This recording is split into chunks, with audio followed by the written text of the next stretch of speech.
तुशद्दु रिहालु इल्ला इला सलासति मसाजिद अल मस्जिदिल हराम वल मस्जिदिल अक्सा व मस्जिद हाजा। 3 मस्जिदें ऐसी हैं जिसकी तरफ रहला करना, जिसकी तरफ सवाब की नियत से बाकायदा सफ़र करके जाना जायज़ है और उसकी बहुत बड़ी फजीलत है मेरे भाई। वो कौन सी 3 मस्जिदें हैं? अल्लाह के नबी फरमाते हैं अल मस्जिदिल हराम, पहली मस्जिद मस्जिद हराम जिसको खाने काबा कहा जाता है, जहाँ पूरी दुनिया के लोग जाते हैं हज करने, तवाफ करते हैं, ये पहली मस्जिद। दूसरी मस्जिद वल मस्जिदिल अक्सा, फ़लस्तीन में जो मस्जिद अक्सा है वहाँ पर, और तीसरी मस्जिद मस्जिद नबवी जो मदीना के अंदर है। मस्जिद हराम में जिसने 1 रकात नमाज पढ़ी उसको 1 लाख के बराबर सवाब मिलता है, और जिसने मस्जिद नबवी में नमाज पढ़ी उसको 1000 रकात के बराबर सवाब मिलता है, और जिसने मस्जिद अक्सा के अंदर नमाज पढ़ी उसको 500 रकात के बराबर सवाब मिलता है मेरे भाई। बस यही 3 मस्जिदें हैं जिसकी तरफ सवाब की नियत से सफ़र करना जायज़ है। उसके अलावा आप कहीं भी सवाब की नियत से सफ़र करिए, कहीं भी जायज़ नहीं है, हराम है। आज जरा गौर कीजिए, आज लोग कहाँ रहला कर रहे हैं। आज लोग बाकायदा सफ़र का कजावा बांध करके कहाँ जा रहे हैं। कोई अजमेर जा रहा है, कोई बदायूं जा रहा है, कोई बगदाद का सफ़र कर रहा है, कोई बदायूं का सफ़र कर रहा है। ये तमाम सफ़रें सवाब की नियत से करना हराम है मेरे भाइयों। सफ़र की नियत सिर्फ 3 मस्जिदों की तरफ किया जा सकता है। अल्लाह के नबी मस्जिद अक्सा में नमाज पढ़ा करके बाहर निकले, बिल्कुल सहन में आए, मस्जिद अक्सा के सहन में। अल्लाह के नबी फरमाते हैं कि मैं मस्जिद अक्सा से नमाज पढ़ा के बाहर निकला, मस्जिद अक्सा के सहन में आए, बाहर में आए। उसके बाद अल्लाह के नबी फरमाते हैं कि जिब्राइल ने मेरे सामने 2 बर्तन पेश किए, मेरे सामने 2 प्याले लाए गए। एक प्याले में दूध था, दूसरे प्याले में शराब थी। मुस्लिम की रिवायत है तुम खरजतु फजानी जिब्रील अलैहिस्सलाम बिनाइन मिन खमरिन व इनाइन मिन लबन फख्तरतुल लबना फ़क़ाल जिब्रील इख्तरतल फ़ितरा। अल्लाह के नबी फरमाते हैं कि मेरे सामने 2 प्याले लाए गए, एक प्याले में दूध था, दूसरे प्याले में शराब। जिब्राइल ने कहा ऐ मेरे नबी, आप इन दोनों में से जो बेहतर समझ लेते हैं पी लीजिए। अल्लाह के नबी फरमाते हैं कि मैंने दूध का प्याला उठा लिया और दूध पी लिया। जिब्राइल ने कहा इख्तरतल फ़ितरा, ऐ नबी आपने फितरत को पसंद किया है, आपने फितरत को पसंद किया है। दूध भी इंसान की फितरत में दाखिल है। जिस तरीके से इस्लाम दीन फितरत है, इसी तरीके से दूध भी इंसान की फितरत में दाखिल है।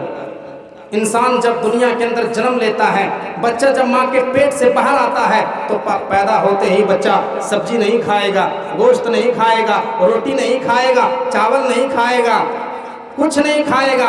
पैदा होते ही उसको माँ का दूध चाहिए। दूध इंसान की फितरत में दाखिल है मेरे भाई।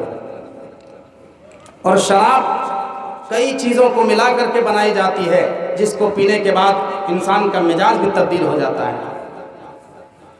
शराब पीने के बाद इंसान नाले में गिरा है, रोड में पड़ा है, कहाँ खड़ा है कोई पता नहीं। तो अल्लाह के नबी ने दूध को पिया। उसके बाद अल्लाह के नबी फरमाते हैं अब यहीं से बुर्रा का काम खत्म। अब यहाँ से जो आसमान का सफ़र होता है इसको कहा जाता है सफ़र मेराज। खाने काबा से मस्जिद अक्सा तक के सफ़र को सफ़र इसरा कहा जाता है, और मस्जिद अक्सा से जो आसमान का सफ़र होता है उसको सफ़र मेराज कहा जाता है। मेराज के मतलब होता है चढ़ना, सीढ़ी से चढ़ना। अब यहाँ जो है आसमान से सीढ़ी नाजिल होती है। अल्लाह के नबी फरमाते हैं आसमान से सीढ़ी लाई गई। इमाम तहावी लिखते हैं कि आसमान से सीढ़ी नाजिल होती है और सीढ़ी के ज़रिए में आसमान पे चला गया। तुम तलकना हत्ता आतैना समा दुनिया, यहाँ तक कि मैं और जिब्राइल आसमानी दुनिया में पहुँच गया, यहाँ तक कि मैं पहले आसमान में पहुँच गया।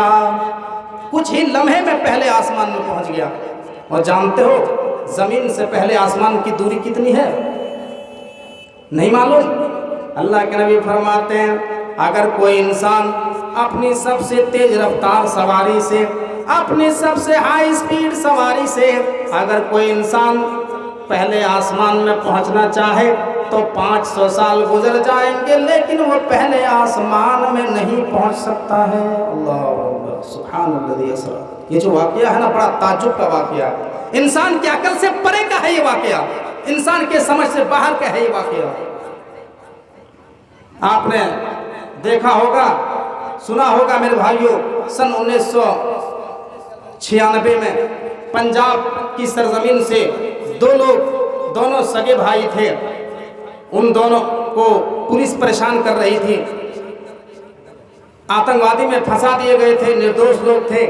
तो लोगों ने जान बचाने के लिए वो लोग लंदन पहुंचे थे, उनके पास कोई पासपोर्ट नहीं था, कोई वीज़ा नहीं था, ये 1996 की बात है। और वो प्लेन में, दिल्ली एयरपोर्ट के प्लेन एयरपोर्ट में जाकर के, और प्लेन के नीचे में जो पहिया होता है, पहिया में लटक करके, चीटिंग करके, चुपके से लटक करके वो 10 घंटे की सफ़र करके लंदन पहुंचे थे। उनमें से एक भाई तो रास्ते में मर गया था। जानते हो 40,000 फीट की ऊंचाई, -60 डिग्री टेम्परेचर, तापमान, बर्फीली हवाएं, ऊपर में जाते ही ऑक्सीजन खत्म हो जाती है। और उनमें से एक भाई बर्फ की सिल्ली की तरह बन गया था और उसकी मौत हो गई थी।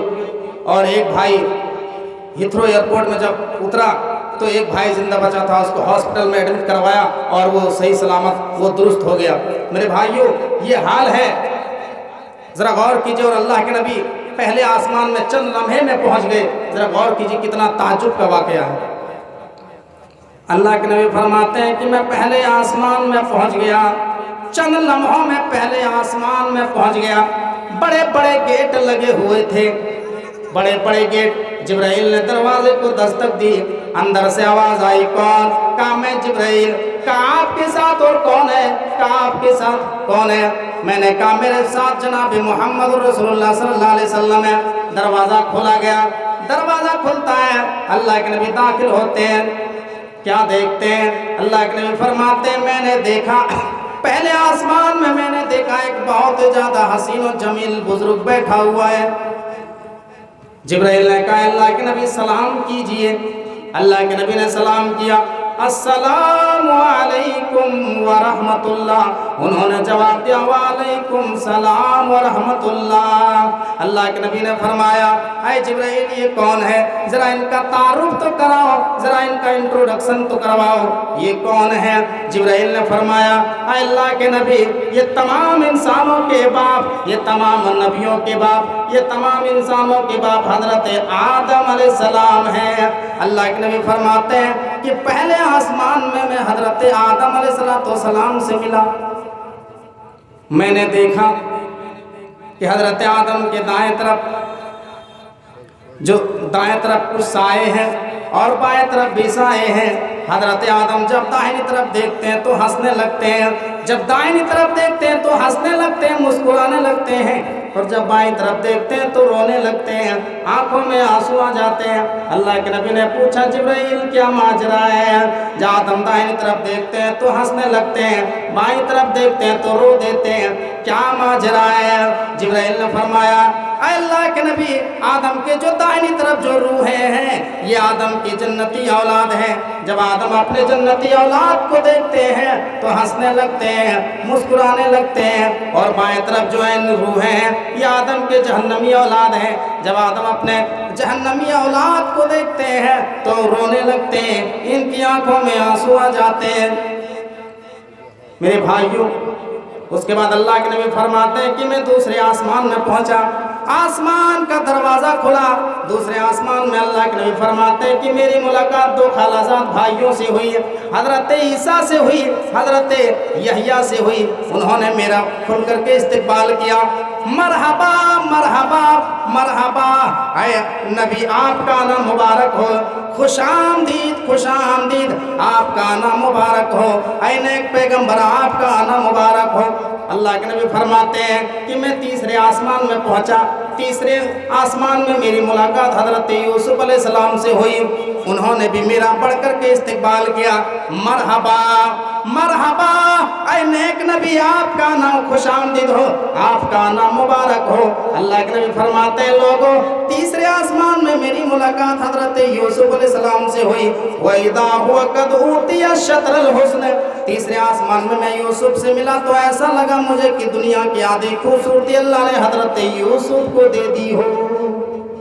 इतने खूबसूरत थे, इतने खूबसूरत। कद ऊतिया शतरल हुस्न, कि ऐसा लगता है कि अल्लाह ने खूबसूरती को बांट दिया है। आधी खूबसूरती दुनिया वालों को दिया है और आधी खूबसूरती अकेले हजरत यूसुफ अलैहिस्सलाम को दे दी। अल्लाह के नबी फरमाते हैं कि मैं तीसरे से चौथे में पहुंचा। चौथे में मेरी मुलाकात इदरीस अलैहिस्सलाम से हुई, मगर ज़्यादा देर बातचीत ना हुई। दुआ सलाम हुआ, फिर आगे बढ़ गए, खुल करके इस्तकबाल किया। मरहबा मरहबा, ऐ नेक नबी, आपका आना मुबारक हो, खुशामदीद खुशामदीद। अल्लाह के नबी फरमाते हैं कि मैं चौथे से पांचवें में पहुंचा। पांचवें में मेरी मुलाकात हजरत हारून अलैहिस्सलाम से हुई। उन्होंने भी मेरा खुल करके इस्तकबाल किया। मरहबा मरहबा, ऐ नेक नबी, आपका नाम मुबारक हो, ऐ नेक पैगंबर, आपका नाम खुशामदीद। अल्लाह के नबी फरमाते हैं कि मैं पांचवें से छठे में पहुंचा। छठे में मेरी मुलाकात हजरत मूसा अलैहिस्सलाम से हुई। उन्होंने भी मेरा खुल करके इस्तकबाल किया। मरहबा मरहबा, ऐ नेक नबी, आपका नाम मुबारक हो, ऐ नेक पैगंबर, आपका नाम खुशामदीद हो। मैं जब छठे आसमान से आगे बढ़ा, मूसा अलैहिस्सलाम रोने लगे। मैं पलट करके देखा, रही तो मूसा रो रहे हैं, क्या बात है। मैं पलट करके वापस आया और पूछा, है मूसा, तुम क्यों रो रहे हो। पहले आसमान में आदम मिले, चलो वो तो अपनी जहन्नमी औलाद को देख करके रो रहे थे। दूसरे में ईसा मिले, वो ना रोए। तीसरे में यूसुफ मिले, वो ना रोए। चौथे में इदरीस मिले, वो ना रोए। पांचवें में हारून मिले, वो ना रोए। छठे में, ऐ मूसा, आप क्यों रो रहे हैं, रोने की रीजन तो बताओ, रोने की वजह तो बताओ। ऐ मूसा, तुम क्यों रो रहे हो। हजरत मूसा अलैहिस्सलाम क्या कहते हैं, कुर्बान जाओ मेरे भाइयों। हजरत मूसा कहते हैं, ऐ मोहम्मद, मैं इसलिए रो रहा हूँ, या रब्बी हादल गुलामुल्लज़ी बअस्तहु बादी यदखुलु मिन उम्मतिहिल जन्नता अक्सर व अफज़ल मिम्मा यदखुलु मिन उम्मती। मुस्लिम की रिवायत है, अल्लाह के नबी फरमाते हैं, मूसा ने कहा, आए मोहम्मद, मैं इसलिए रो रहा हूँ कि मैं आपसे बाद नबी बनाकर भेजा गया, मैं आपसे पहले नबी बनकर के आया, मैं आपसे दुनिया में पहले रसूल बनकर के आया, मैं आपसे पहले नबी बनाकर भेजा गया हूँ। मेरी उम्मत आपकी उम्मत से पहले दुनिया में आई है, लेकिन आए मोहम्मद, क़यामत के दिन जब हिसाब व किताब होगा तो आपकी उम्मत पहले जन्नत में जाएगी, आप जन्नत में एंट्री पहले करेंगे और आपकी उम्मत पहले जन्नत में जाएगी, फिर मेरी उम्मत जाएगी। मेरे भाइयों, ऐ मुसलमानों, अपने मकाम का अंदाज़ा लगाओ, अपने मकाम और मर्तबा को जानो। हम दुनिया में सबसे बाद में आए हैं, लेकिन क़यामत के दिन जन्नत में हम पहले एंट्री करेंगे।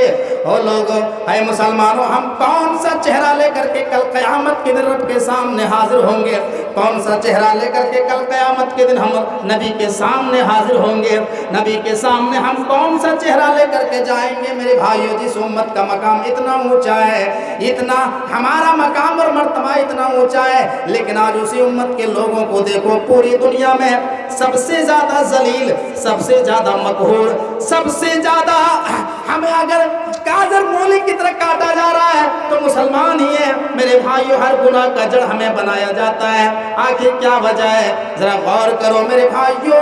आज दुनिया के तमाम मामलात में नजर डालो, दुनिया के हर गुनाह में मुसलमान नजर आते हैं। शराब खाने में चले जाओ, सबसे ज्यादा शराब पीने वाले मुसलमान मिलेंगे। जिना के अड्डों में चले जाओ, जिना करने वाले सबसे ज्यादा मुस्लिम मुआशरे के नौजवान मिलेंगे। आप दुनिया के तमाम मामलात में नजर डालिए, सूद का लेन देन करने वाले सबसे ज्यादा मुसलमान मिलेंगे। मेरे भाइयों, इसी तरीके से आप दुनिया के तमाम गुनाहों का जायजा लीजिए। हमारी कौम की औरतें, हमारी कौम की बेटियां सबसे ज़्यादा बेपर्दगी इस दुनिया में कर रही है। ज़रा गौर कीजिए, ये क़यामत के करीब होने की निशानी है। जल से भी इससे महफूज नहीं है। कल कयामत के दिन अय मुसलमानों कौन सा चेहरा लेकर के जाओगे? अय मेरी माँ और बहनों, कल कयामत के दिन रब के सामने नबी अकरम जनाब मोहम्मद रसूलुल्लाह के सामने कौन सा चेहरा लेकर के जाएगी? कौन सा चेहरा? आज पूरी दुनिया में बेपर्दगी आम है। कयामत के करीब होने की निशानी है। इमाम कायनात ने कभी फरमाया था, निसाउन कासियातुन आरियातुन माइलातुन मुमीलातुन। कयामत से पहले कैसा दौर आएगा, कयामत से पहले कैसा ज़माना आएगा कि औरतें बज़ाहिर कपड़ा तो पहनेंगी, लेकिन कपड़ा पहनने के बावजूद भी वो बरहना होंगी। उनके जिस्म का उतारो चढ़ाव नजर आएगा और उनके चलने का स्टाइल भी जानिया औरत की तरह होगा, फाहिशा औरत की तरह होगा। ला यदखुलुल जन्नता, ऐसी औरतें जन्नत के अंदर दाखिल नहीं होंगी।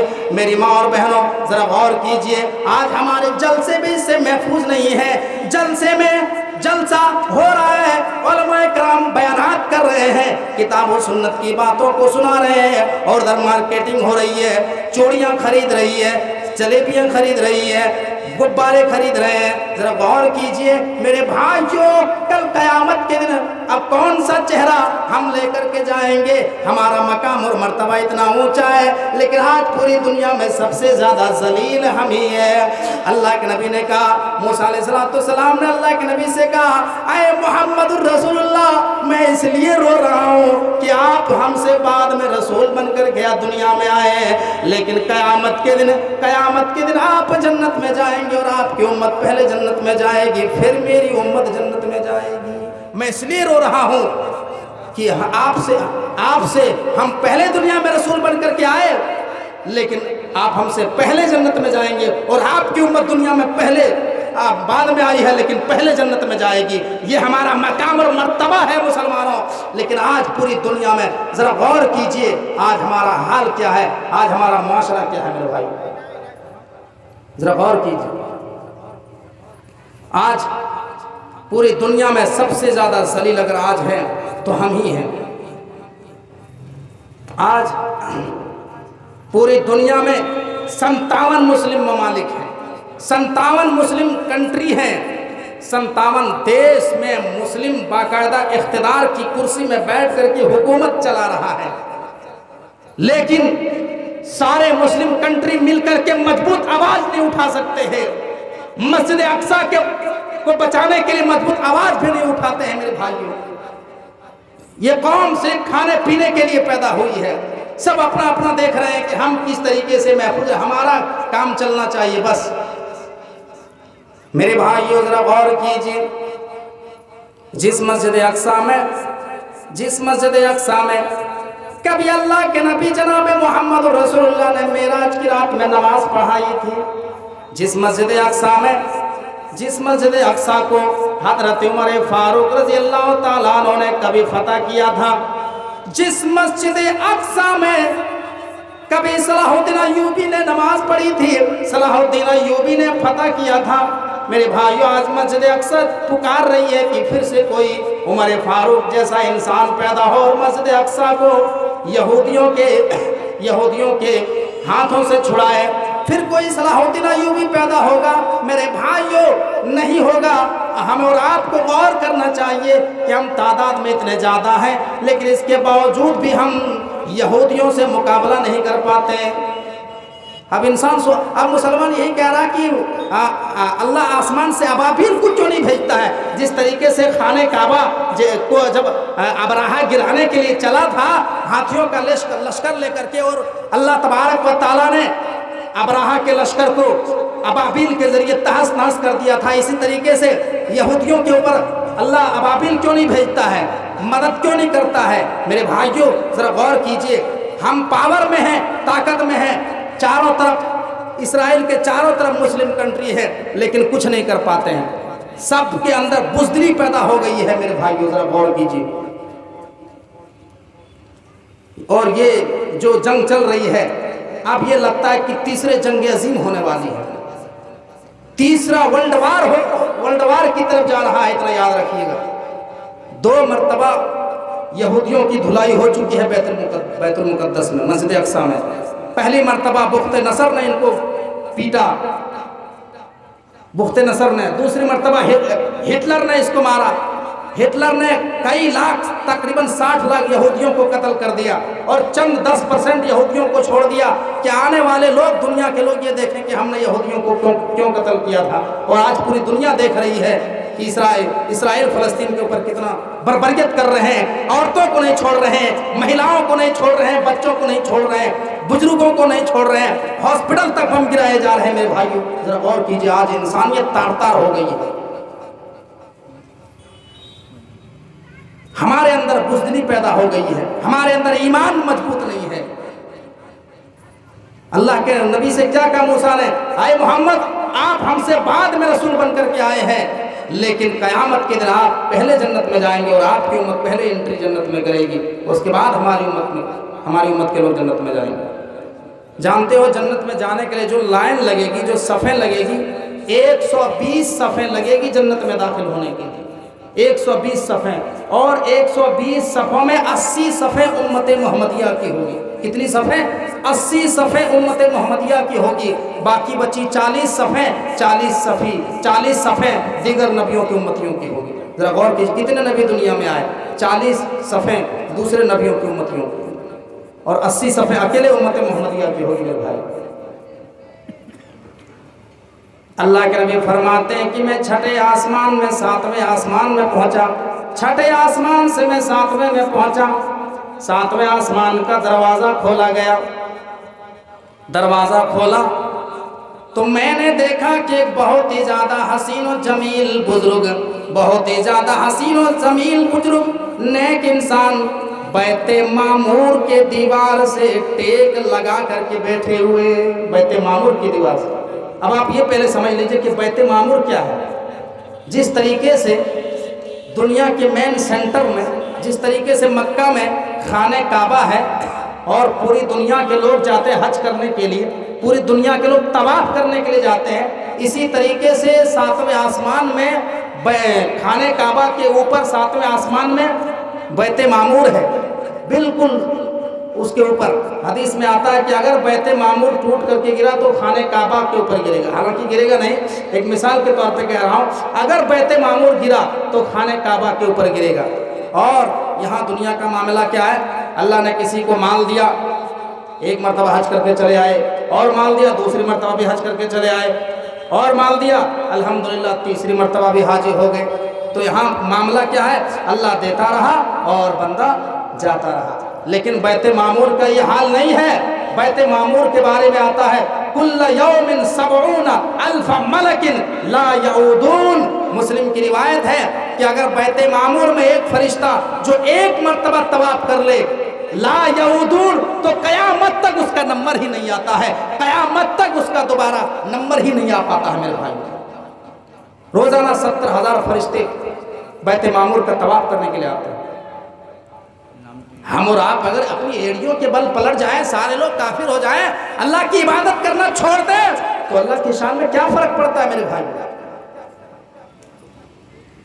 अल्लाह कहता है, आए दुनिया के लोग, अगर दुनिया के तमाम इंसान, दुनिया के सारे लोग अगर बैक वक्त काफिर हो जाए, मुर्तद हो जाए, अगर दुनिया के तमाम लोग अपनी एड़ियों के बल पलट जाए, तो इतना याद रखना कि अल्लाह की शान में कोई फर्क पड़ने वाला नहीं है। अल्लाह की शान में कोई फर्क नहीं पड़ता है। और अगर पूरी दुनिया के लोग मुत्तकी हो जाएं, परहेजगार हो जाएं, पूरी दुनिया के लोग अगर परहेजगार हो जाए, मेरे भाइयों नमाज पढ़ने लगे, तहज्जुद गुजार हो जाए, तो अल्लाह की शान में कोई इजाफा नहीं हो सकता है। अल्लाह की शान में कोई इजाफा करने वाला नहीं है। पढ़ोगे तो तुम्हारी आखिरत बनेगी, नहीं पढ़ोगे तो तुम्हारी आखिरत बर्बाद होगी। मेरे भाइयों जरा गौर कीजिए, अल्लाह तबारक व तआला की इबादत करने के लिए अल्लाह के फरिश्ते काफ़ी हैं। जब अल्लाह तबारक व तआला हमें पैदा कर रहा था तो फरिश्तों ने एतराज़ किया, आए अल्लाह तो दुनिया में इंसान को क्यों आबाद करता है, आए अल्लाह तो दुनिया में इंसान को क्यों पैदा करता है, ये इंसान दुनिया में फितना फसाद करेगा, दुनिया में फितना फसाद बर्पा करेगा। अल्लाह तेरी तस्बीह और तहलील करने के लिए हम काफ़ी हैं, तेरी इबादत करने के लिए हम काफ़ी हैं। मेरे भाइयों, हमारे पैदाइश पर फरिश्तों ने एतराज किया था तो अल्लाह ने कहा काला इन्नी आलम माला तालमून, ऐ फरिश्तों जो मैं जानता हूँ वो तुम नहीं जानते हो, मैं तो पैदा करके रहूंगा। और अल्लाह ने आदम को पैदा किया और आदम के जरिए हवा को बनाया और आदम हवा की मिलन से पूरी दुनिया की ज़ुर्रियत फैली और हम सब आदम हवा की औलाद कहलाते हैं। मेरे भाइयों, तो फिर ये मामला है। सातवें आसमान में कौन मिले? हजरत इब्राहीम अलैहिस्सलाम। अल्लाह के नबी सल्लल्लाहु अलैहि वसल्लम से बताया गया, जिब्राइल ने कहा ये आपके जद्दे अमजद हजरत इब्राहीम हैं। हजरत इब्राहीम अलैहिस्सलाम ने खुल करके इस्तकबाल किया, मरहबा मरहबा, ऐ नेक नबी आपका आना मुबारक हो, खुश आमदीद। अल्लाह के नबी फरमाते हैं कि अब मेरे सामने 3 प्याले लाए गए। मौजू को मुकम्मल कर दीजिए शॉर्टकट में फिर। तो अल्लाह के नबी फरमाते हैं मेरे सामने अब 3 प्याले लाए गए। एक प्याले में दूध था, दूसरे में शराब और तीसरे में शराब था। अल्लाह के नबी ने फिर दूध का प्याला उठा लिया और दूध पी लिया। एक जिब्राइल ने कहा इफ्तरतल फितरा, ऐ नबी आपने फितरत को पसंद किया। अल्लाह के नबी फरमाते अब मैं बैत मामूर से आगे बढ़ा। अल्लाह के नबी फरमाते हैं एक दरख्त के पास पहुंचा, एक दरख्त के पास पहुंचा और उस दरख्त का नाम सिदरतुल मुंतहा था। उस दरख्त का नाम क्या था? सिदरतुल मुंतहा। और वो किस फल का दरख्त था? अल्लाह के नबी फरमाते हैं कि वो बेरी का पेड़ था। बेरी जो छोटे छोटे बेर होते हैं वही बेरी का पेड़। अल्लाह के नबी फरमाते हैं और उस पेड़ में जो फल आ रहे थे वो इतने बड़े बड़े, इतने बड़े बड़े जैसे मकाम हिजर के मटके हों। और सहाबी रसूल बयान करते हैं कि मकाम हिजर के इतने बड़े बड़े मटके हुआ करते थे जिसमें 250 और 300 लीटर तक पानी आ जाए। अल्लाह के नबी फरमाते हैं कि मैंने और गौर से उस पेड़ को देखा, मैंने देखा उस पेड़ में जो पत्ते थे वो इतने बड़े बड़े, इतने बड़े बड़े जैसे दुनिया के अंदर हाथी के कान हो। अल्लाह के नबी फरमाते हैं कि मैं और गौर से उस पेड़ को देखा, मैंने देखा कि उस पेड़ में जो तितलियां बैठी हुई है, उस पेड़ में जो चिड़ियां बैठी हुई है वो सारी की सारी चिड़ियां सोने की हैं, वो सारी की सारी तितलियां सोने की हैं। अल्लाह, क्या दिलकश नजारा है। सुभान अल्लाह। ये जो वाकया ना बड़ा ताज्जुब का वाकया है, हैरान कर देने वाला है वाकया, इंसान के समझ से बाहर का है ये वाकया। बुखारी मुस्लिम की रिवायत मेरे भाई। और आगे सुनोगे, अल्लाह के नबी फरमाते हैं कि उस पेड़ की जड़ से 4 नहरें निकल रही थी। 2 नहरें तो जन्नत के अंदर जा रही थी, मगर 2 नहरें दुनिया के अंदर आ रही थी। 2 नहरें जो जन्नत के अंदर जा रही थी उनमें से एक सलसबील है और एक कौसर है। और जो नहरें दुनिया के अंदर जो 2 नहरें आ रही थी उनमें से एक फुरात है जो इराक में बहती है, दूसरा नील है जो मिस्र में बहती है। ये 4 नहरें निकल रही है। अब अल्लाह के नबी फरमाते हैं कि मैं बैत मामूर से आगे बढ़ा। बैत मामूर से मैं आगे बढ़ा तो जिब्राइल ने मेरा हाथ छोड़ दिया। मैंने कहा जिब्राइल मेरा हाथ क्यों छोड़ दिए? आए जिब्राइल खाने काबा से फलस्तीन मस्जिद अक्सा तक मेरे साथ थे।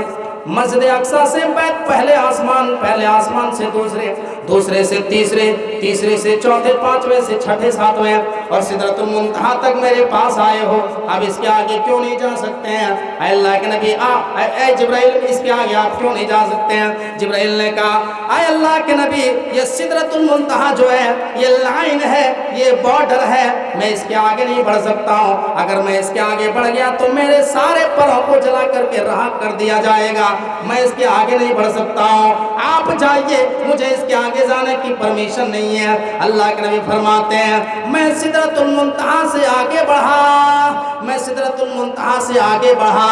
लोहे महफूज में जो कलम चल रहे थे उसके चलने की आवाज मेरे कानों में आ रही थी।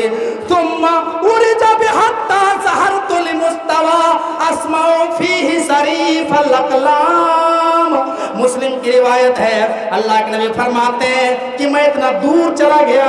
अल्लाह के नबी फरमाते हैं कि दुनिया में जो लोग अमाल करते हैं और जो अमाल आसमान की तरफ उठाए जाते हैं और लोहे महफूज में जो फरिश्ते लिखते हैं उसके कलम चलने की आवाज़ मेरे कानों में आ रही थी। अल्लाह के नबी फरमाते हैं कि मैंने देखा कि कुछ फरिश्ते नियत बांधे हुए हैं। मुझे बताया गया अल्लाह के नबी हमेशा नियत बांधे रहेंगे। मैंने देखा कि कुछ फरिश्ते रुकू में हैं। मुझे बताया गया अल्लाह के नबी हमेशा रुकू में रहेंगे। मैंने देखा कि कुछ फरिश्ते सजदे में हैं, मुझे बताया गया अल्लाह के नबी हमेशा सजदे में गिरे रहेंगे, ये कभी सजदे से उठेंगे नहीं। अल्लाह के नबी फरमाते हैं कि मैं ये चीज़ें देखी, लोहे महफूज में कदम चलने की आवाज़ सुनी। अब अल्लाह के नबी को वहाँ पे 3 तोहफे दिए गए। पहला तोहफा 50 टाइम की नमाज, दूसरा तोहफा अल्लाह के नबी को ये मिला कि ऐ अल्लाह के नबी, आपकी उम्मत का कोई आदमी अगर नेक काम करने का इरादा करेगा तो नेक काम करने पर उसको हम 1 नेकी दे देंगे। नेक काम का इरादा करने पर हम 1 नेकी दे देंगे, और जब वो नेक काम कर लेगा तो 10 नेकियां और दे देंगे। और तीसरा तोहफा अल्लाह के नबी को ये मिला, क्या है मेरे नबी? तीसरा तोहफा ये है सूरह बकरा की आखिरी दुआ है। ये 3 तोहफे लेकर के अल्लाह के नबी वापस हुए।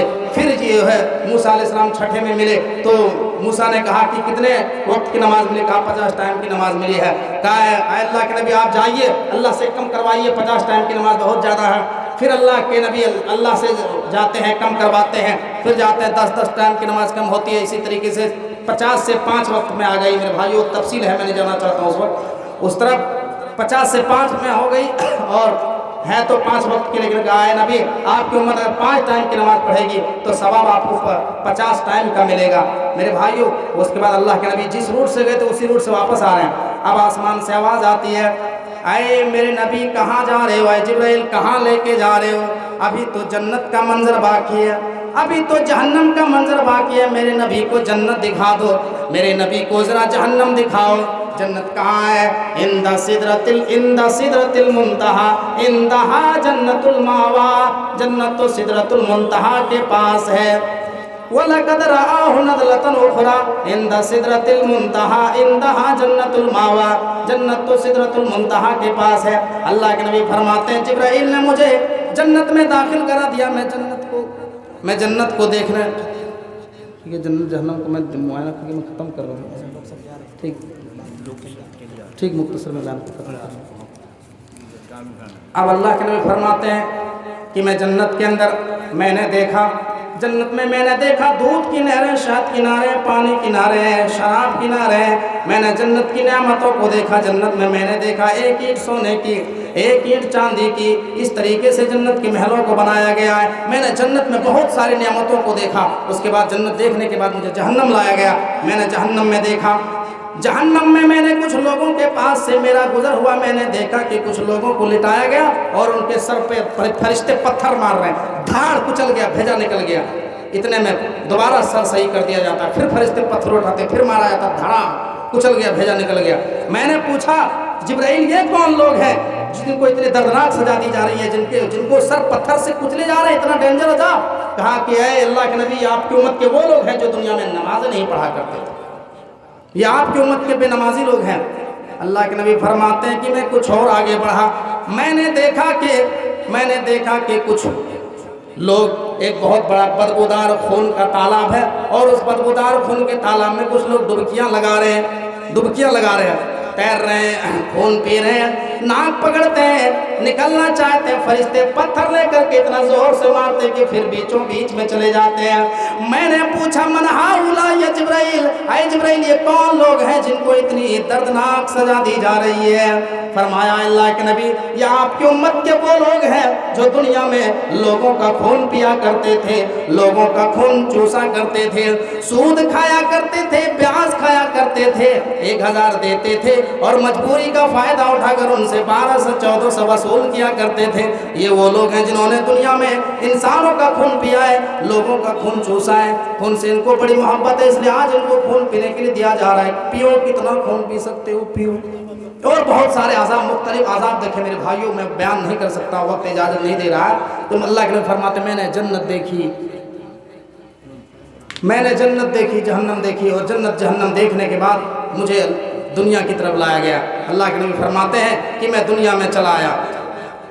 जब मैं दुनिया में वापस आ रहा था मैंने देखा कि मुल्क शाम से काफिला आ रहा है और उसका एक ऊँट गुम हो गया, लोग उसको तलाश रहे हैं और एक पेड़, बबूल के पेड़ के पास जाके वो फंस गया। अल्लाह के नबी उसी रात, जिस रात में गए थे, सुब्हानल्लज़ी असरा बिअब्दिही लैलन मिनल मस्जिदिल हराम इलल मस्जिदिल अक़सा, उसी रात जिस रात आप गए थे, उसी रात के कुछ हिस्से में मस्जिद हराम, उस रात आसमान से फिर दुनिया में उतार दिया गया।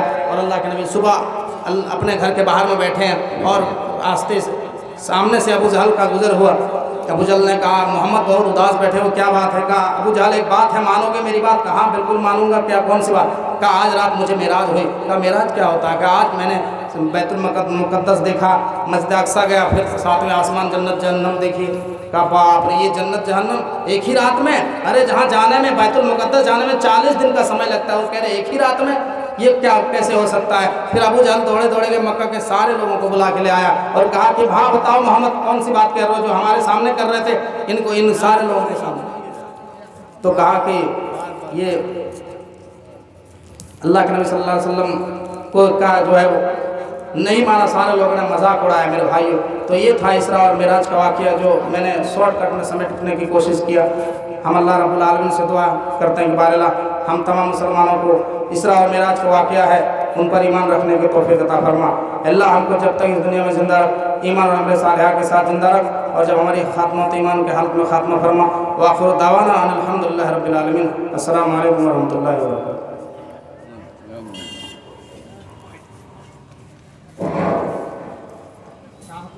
আমি কিছু মানুষের